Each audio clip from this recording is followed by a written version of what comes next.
ലോകത്തെ നടുക്കിയിട്ടുള്ള യഥാർത്ഥ ദുരന്തത്തിൻ്റെ തുടക്കമായിരുന്നു ജപ്പാനിലെ ചെറിയ മത്സ്യബന്ധന നഗരമായിട്ടുള്ള മിനാമതയിൽ സംഭവിച്ചിട്ടുള്ള ദുരന്തം എന്ന് പറയുന്നത്.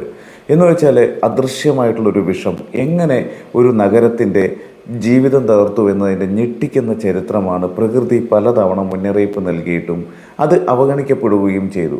ഒടുവിൽ ആയിരക്കണക്കിന് ആളുകൾക്ക് ശാശ്വതമായിട്ടുള്ള വൈകല്യങ്ങളും നൂറുകണക്കിന് മരണങ്ങളും സമ്മാനിച്ച ഈ ഒരു സംഭവം ലോകമെമ്പാടുമുള്ള പരിസ്ഥിതി നിയമങ്ങളും വ്യാവസായിക ഉത്തരവാദിത്തവും എല്ലാം തന്നെ മാറ്റിമറിച്ച നിർണായക വഴിത്തിരിവായിട്ട് മാറി എന്നുള്ളതാണ്.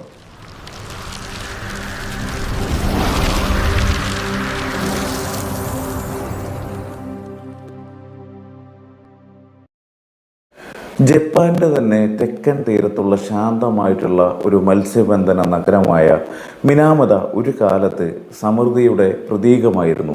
ഇവിടെ താമസിച്ചിരുന്നവരുടെ ജീവിതം എന്ന് പറയുന്നത് കടലിനെ ചുറ്റിപ്പറ്റിയായിരുന്നു. മത്സ്യബന്ധനമായിരുന്നു പ്രധാന ഉപജീവന മാർഗവും.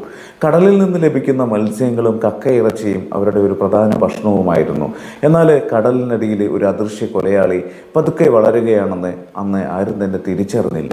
1932 മുതൽ ചിസോ കമ്പനി എന്ന രാസ വ്യവസായ സ്ഥാപനം മെർക്കുറി അടങ്ങിയിട്ടുള്ള വ്യാവസായിക മാലിന്യ ജലം അത് മിനാമത ഉൾക്കടലിലേക്കും അതേപോലെ തന്നെ സമീപത്തെ ഷിറാനുയി കടലിലേക്കും ഒഴുക്കി തുടങ്ങി എന്നുള്ളതാണ്. പതിറ്റാണ്ടുകളോളം ഇത് തുടർന്നുവെങ്കിലും അതിൻ്റെ യഥാർത്ഥ അപകടം ആരും തന്നെ അന്ന് തിരിച്ചറിഞ്ഞില്ല. കടലിലെ സൂക്ഷ്മജീവികൾ ഈ മെർക്കുറിയെ അതീവ വിഷാംശമുള്ള മീഥേൽ മെർക്കുറിയായിട്ട് മാറ്റുകയായിരുന്നു. ഇത് വെള്ളത്തിലേക്ക് അലിഞ്ഞു ചേരാതെ, അതായത് അലിഞ്ഞില്ലാതാകാതെ പകരം കടലിലെ ഭക്ഷ്യശൃംഖലയിലേക്ക് കടന്നു. ആദ്യം പ്ലവകങ്ങളിലും പിന്നീട് ചെറു മത്സ്യങ്ങളിലും തുടർന്ന് വലിയ മത്സ്യങ്ങളിലും അതുപോലെ തന്നെ കക്കയിറച്ചിയിലും എല്ലാം തന്നെ ഈ വിഷാംശം അടിഞ്ഞുകൂടി. ശാസ്ത്രലോകം ബയോമാഗ്നിഫിക്കേഷൻ എന്ന് വിളിക്കാവുന്ന ഈ ഒരു പ്രക്രിയയുടെ ഓരോ ഘട്ടത്തിലും അതിൻ്റെ വിഷത്തിൻ്റെ സാന്ദ്രത എന്ന് പറയുന്നത് വർദ്ധിച്ചുകൊണ്ടിരുന്നു. ഒടുവിൽ ദിവസവും കടൽ വിഭവങ്ങൾ ഭക്ഷിച്ചിരുന്ന മിനാമതയിലെ ജനങ്ങളുടെ ശരീരത്തിലേക്കാണ് അത് എത്തിയത് തന്നെ. എന്നാൽ മനുഷ്യരിലല്ല ആദ്യം രോഗലക്ഷണങ്ങൾ കണ്ടു തുടങ്ങിയത് മൃഗങ്ങളിലായിരുന്നു. ചുരുക്കി പറഞ്ഞാൽ പൂച്ചകൾ പെട്ടെന്ന് അസാധാരണമായിട്ട് പെരുമാറാൻ തുടങ്ങി. അതുപോലെ തന്നെ അവ വൃത്തത്തിൽ കറങ്ങുകയും മാത്രമല്ല അതിൻ്റെ നിയന്ത്രണം നഷ്ടപ്പെടുകയും ചിലപ്പോഴൊക്കെ ഇത് കടലിലേക്ക് ചാടി മരിക്കുകയും ഒക്കെ ചെയ്തിരുന്നു. നാട്ടുകാരിതിനെ ഡാൻസിങ് ക്യാറ്റ് ഡിസീസ് എന്ന് വിളിച്ചു. പക്ഷികൾ പറക്കുന്നതിനിടെ ആകാശത്ത് നിന്ന് താഴെ വീഴുക, മത്സ്യങ്ങൾ കൂട്ടത്തോടെ ചത്തുപൊങ്ങിക്കിടക്കുന്ന അവസ്ഥയുണ്ടാവുക. പ്രകൃതി വ്യക്തമായിട്ടുള്ള മുന്നറിയിപ്പ് നൽകിയിരുന്നുവെങ്കിലും അതിൻ്റെ ഒരു കാരണം അന്ന് ആർക്കും തന്നെ മനസ്സിലായില്ല. പിന്നീട് 1956 മെയ് 1 ചിസോ കമ്പനിയുടെ ആശുപത്രിയിലെ ഡോക്ടർമാർക്ക് ഒരു അജ്ഞാത നാഡീരോഗത്തെക്കുറിച്ച് ഒരു ഔദ്യോഗികമായിട്ടുള്ള ഒരു കണ്ടെത്തലുണ്ടാകുന്നത്. പിന്നീട് അത് റിപ്പോർട്ട് ചെയ്യുകയും ചെയ്തു. രോഗികൾക്ക് ആദ്യം കൈകാലുകളിൽ മരവിപ്പ് അനുഭവപ്പെട്ടു.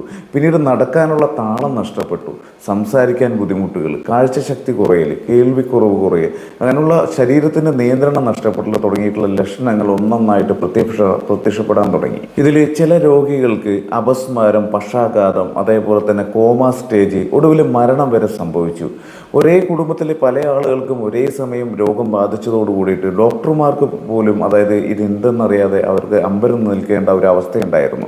പിന്നീട് നടത്തിയിട്ടുള്ള പഠനങ്ങളാണ് മീഥേൽ മെർക്കുറി എന്നുള്ള ഒരു വിഷബാധയാണ് ഈ ദുരന്തത്തിന് പിന്നിലെ കാരണമെന്ന് തെളിയിച്ചത്. ഈ രോഗത്തിൻ്റെ തീവ്രതയിൽ ഏറ്റവും ഹൃദയഭേദകമായിട്ടുള്ള ഒരു സംഭവം എന്ന് പറയുന്നത് കണ്ടെത്തിയത് അന്നത്തെ കാലത്ത് അതായത് ഗർഭിണികളുമായിട്ട് ബന്ധപ്പെട്ടിട്ടുള്ള കാര്യങ്ങളായിരുന്നു. ചില അമ്മമാർക്ക് അതായത് രോഗലക്ഷണങ്ങൾ വളരെ നേരിയ തോതിൽ മാത്രമായിരുന്നുവെങ്കിലും അവരുടെ കുഞ്ഞുങ്ങൾ ഗുരുതരമായിട്ടുള്ള മസ്തിഷ്ക വൈകല്യങ്ങളോടെയാണ് ജനിച്ചത്.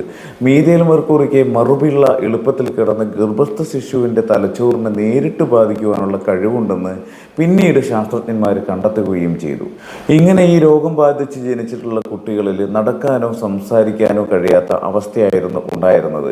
ബുദ്ധിപരമായിട്ടുള്ള വൈകല്യങ്ങളും കേൾവിക്കുറവും ചലനശേഷി കുറവും ജീവിതകാലം മുഴുവൻ അവരെ പിന്തുടർന്നുകൊണ്ടിരുന്നു എന്നുള്ളതാണ്. കൺജെനിറ്റൽ മിനാമത രോഗം എന്ന പേരിലാണ് ഈ അവസ്ഥ പിന്നീട് അറിയപ്പെട്ടത് തന്നെ. ഈ ദുരന്തം എന്ന് പറയുന്നത് ഒരു രോഗം മാത്രമായിരുന്നില്ല, അത് ഭരണകൂടത്തിൻ്റെയും വ്യവസായ മേഖലകളുടെയും വലിയ പരാജയവുമായിരുന്നു. വർഷങ്ങളോളം അതായത് മലിനീകരണം തുടരുമ്പോഴും മുന്നറിയിപ്പുകൾ അവഗണിക്കപ്പെട്ടു എന്നുള്ളതാണ്. മത്സ്യത്തൊഴിലാളികളും സാധാരണ ജനങ്ങളും അപകടത്തെക്കുറിച്ചിട്ട് അറിയാതെ വിഷം കലർന്ന മത്സ്യങ്ങൾ ഭക്ഷിച്ചുകൊണ്ടിരുന്നു ആ കാലത്ത്. രോഗത്തിൻ്റെ യഥാർത്ഥ കാരണം കണ്ടെത്താനും മലിനീകരണം തടയാനും അധികൃതർ വൈകിയത് കൂടിയതോട് കൂടിയിട്ട് ആയിരക്കണക്കിന് ആളുകൾ കൂടി വിഷബാധയ്ക്ക് ഇരയായി മാറി എന്നുള്ളതാണ്. ഈ സംഭവത്തിന് പിന്നാലെ ജപ്പാനിൽ വാസ്തവത്തിൽ വലിയ രീതിയിലുള്ള പരിസ്ഥിതി നിയമങ്ങളിലെ മാറ്റങ്ങൾ നടപ്പാക്കി എന്നുള്ളതാണ്. വ്യാവസായിക മാലിന്യങ്ങൾ നിയന്ത്രിക്കുന്നതിന് കർശന നിയമങ്ങൾ കൊണ്ടുവരികയും ചിസോ കമ്പനിക്കെതിരെ വർഷങ്ങളോളം നീണ്ടിട്ടുള്ള ഒരു നിയമ പോരാട്ടങ്ങൾ നടന്നു എന്നുള്ളതാണ്. ഇരകൾക്ക് നഷ്ടപരിഹാരം ലഭിക്കുന്നതിനും കോർപ്പറേറ്റ് ഉത്തരവാദിത്വം ഉറപ്പാക്കുന്നതിനുമായിട്ട് നിരവധി നിയമ പരിഷ്കാരങ്ങൾ നടപ്പിലാക്കി. പിന്നീട് ലോകമെമ്പാടുമുള്ള മെർക്കുറി മലിനീകരണം നിയന്ത്രിക്കുന്നതിനായിട്ട് 2013 മിനാമത കൺവെൻഷൻ ഓൺ മെർക്കുറി എന്ന ഒരു അന്താരാഷ്ട്ര കരാർ രൂപീകരിക്കപ്പെടാനും ഈ ദുരന്തം ഒരു പ്രചോദനമായി എന്നുള്ളതാണ്. ഇന്നും മിനാമത ദുരന്തം എന്ന് പറയുന്നത് ലോകരാഷ്ട്രങ്ങൾ മറന്നിട്ടില്ല. വ്യാവസായിക പുരോഗതി പരിസ്ഥിതിയുടെയും മനുഷ്യജീവിതത്തിൻ്റെയും വില കൊടുത്തുകൊണ്ടാകരുതെന്ന ശക്തമായിട്ടുള്ള സന്ദേശമാണ് അത് നൽകുന്നത് തന്നെ. അദൃശ്യമായിട്ടുള്ള ഒരു വിഷം ഒരു നഗരത്തിൻ്റെ ജീവിതം എങ്ങനെ തകർത്തുവെന്നും പ്രകൃതിയുടെ മുന്നറിയിപ്പുകൾ അവഗണിച്ചാൽ അതിൻ്റെ വില മനുഷ്യൻ എത്ര വലിയ രീതിയിൽ നൽകേണ്ടി വരുമെന്നും ചരിത്രം പഠിപ്പിക്കുന്ന ഏറ്റവും വലിയ പാഠങ്ങളിൽ ഒന്നായിട്ട് മിനാമത എന്ന് പറയുന്ന നഗരം ഇന്നും നിലകൊള്ളുന്നു എന്നുള്ളതാണ്.